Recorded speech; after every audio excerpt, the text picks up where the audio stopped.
नमस्कार मित्रांनो, स्वागत आहे तुमचं आताच्या ब्रेकिंग न्यूजमध्ये. मित्रांनो, केंद्र सरकारनं केंद्रीय कर्मचारी आरोग्य योजनेच्या म्हणजेच सेंट्रल गव्हर्नमेंट हेल्थ स्कीम याच्या विद्यमान लाभार्थ्यांसाठी परिपूर्ण मेडिक्लेम आयुष विमा नावाची एक ऐच्छिक आरोग्य विमा योजना सुरू केली आहे नुकतीच. ही योजना विधिमंडळ, न्यायपालिका, कार्यकारी मंडळ, प्रेसमधील लाभार्थ्यांसाठी आहे. वित्त मंत्रालयाअंतर्गत असलेल्या वित्तीय सेवा विभागानं दिलेल्या माहितीनुसार या नवीन विमा पॉलिसीमध्ये कॅशलेस सुविधांयुक्त उपचार आणि देशभरातील रुग्णालयांमध्ये उपचारांची सोय उपलब्ध करून देण्यात आली.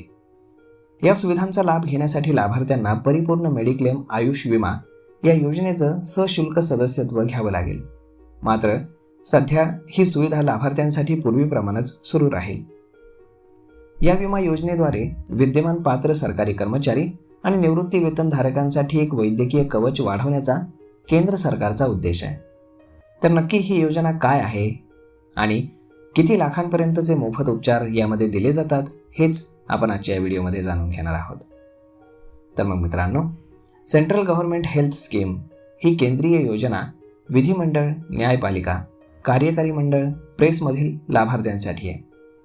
या श्रेणीतील लाभार्थ्यांमध्ये मोठ्या संख्येनं केंद्र सरकारचे कर्मचारी आहेत ज्यांना मोफत आरोग्य सेवेचा लाभ मिळतो. केंद्रीय सरकारी कर्मचारी या योजनेसाठी पात्र असतात. पात्रतेच्या बाबतीत सरकारी कर्मचाऱ्यांच्या कुटुंबातील सदस्यांनाही या योजनेचा लाभ मिळतो. या अंतर्गत परिपूर्ण मेडिक्लेम आयुष विमाची सुरुवात करण्यात आली आहे. ही योजना विद्यमान जे काही धारक आहेत तर त्यांना पूरक ठरेल. लाभार्थी देशभरातील रुग्णालयांमधून आधुनिक उपचार घेऊ शकतील. यामध्ये कॅशलेस सुविधा उपलब्ध करून देण्यात आली.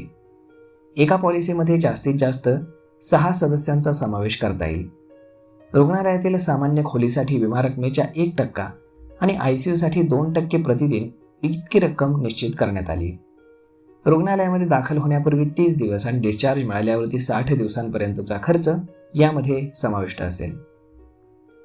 आयुष विमा भारतातील रुग्णालयामध्ये दाखल होऊन उपचार घेणाऱ्यांसाठी असून त्यामध्ये 10 लाख किंवा 20 लाख रुपयांच्या विमा संरक्षणाचे पर्याय उपलब्ध करून देण्यात आले. या योजनेमध्ये को पेमेंटचा पर्याय देखील आहे.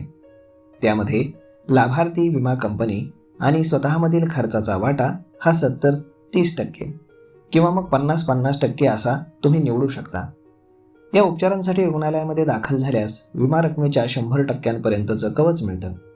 तर आधुनिक उपचारांसाठी विमा रकमेच्या 25% कवच हे दिलं जाईल. प्रत्येक क्लेम फ्री वर्षासाठी विमा रकमेच्या 10% इतका कम्युलेटिव्ह बोनस दिला जाईल. नियमित पॉलिसीच्या तुलनेमध्ये ही योजना 70-30 आणि 50-50% या प्रीमियम सहभागासाठी अनुक्रमे 28% आणि 42% अशा सवलती उपलब्ध करून देईल. आरोग्य विमा योजना ही सर्व सेंट्रल गव्हर्नमेंट हेल्थ स्कीम लाभार्थ्यांसाठी रिलेटेड प्रॉडक्ट म्हणून उपलब्ध असेल आणि ती परवडावी यासाठी त्यावरती कुठलाही GST आकारला जाणार नाही. वित्त मंत्रालयानं सांगितलंय की विद्यमान फायद्यांना पूरक ठरेल अशा पद्धतीनं या पॉलिसीची रचना करण्यात आली आहे. त्यामुळे संपूर्ण भारतामध्ये दर्जेदार आरोग्य सेवांमध्ये अधिक लवचिकता मिळेल. तसेच सर्व लाभार्थ्यांना अतिरिक्त आर्थिक सुरक्षितता प्राप्त होईल. ही विमा पॉलिसी लवकरच new India assurance company limited याच्या कार्यालयामध्ये आणि त्यांच्या ऑनलाईन प्लॅटफॉर्मवरून तुम्ही खरेदी करू शकता. यामध्ये पंतप्रधान नरेंद्र मोदी यांनी सप्टेंबर 2018 मध्ये आयुष्यमान भारत पंतप्रधान जन आरोग्य योजनेला सुरुवात केली. देशातील सर्वसामान्य लोकांना मोफत आरोग्य सुविधा उपलब्ध करून देण्यासाठी ही योजना सुरू करण्यात आली होती. या योजनेअंतर्गत प्रति कुटुंबाला 5 लाख रुपयांपर्यंतचा आरोग्य विमा कवच मिळत असतं. मात्र काही पात्र लाभार्थी नागरिकांना एकूण 10 लाख रुपयांपर्यंतचा उपचार खर्च मिळतो. गेल्या वर्षी सरकारनं आपल्या आयुष्यमान भारत प्रधानमंत्री जन आरोग्य योजनेची व्याप्ती वाढवून त्यामध्ये 70 वर्ष आणि त्याहून अधिक वयाच्या ज्येष्ठ नागरिकांचा देखील समावेश केला होता.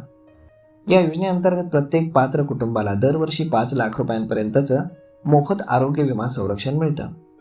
अतिरिक्त 5 लाख रुपयांचं संरक्षण केवळ ज्येष्ठ नागरिकांच्या उपचारांसाठी राखीव आहे. याचा अर्थ असा की जर कुटुंबाचं 5 लाख रुपयांचं सामान्य कवच पती, पत्नी किंवा मुलांच्या उपचारांसाठी पूर्णपणे वापरलं गेलं तर ते त्या वृद्ध पालकांसाठी राखीव असलेलं अतिरिक्त 5 लाख रुपयांचं कवच वापरू शकत नाहीत.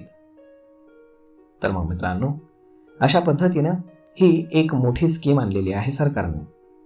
यामध्ये 20 लाख रुपयांपर्यंतचा मोफत उपचार आणि सेंट्रल गव्हर्नमेंट हेल्थ स्कीम अंतर्गत ती तुम्हाला मिळणार आहे. तर मग मित्रांनो, हा व्हिडिओ, ही माहिती तुम्हाला कशी वाटली हे तुम्ही आम्हाला कमेंट करून नक्कीच सांगा. आणि जर तुम्हाला आवडली असेल तर आपल्या जवळच्या मित्रमंडळींसोबत देखील हा व्हिडिओ तुम्ही शेअर करायला विसरू नका. धन्यवाद.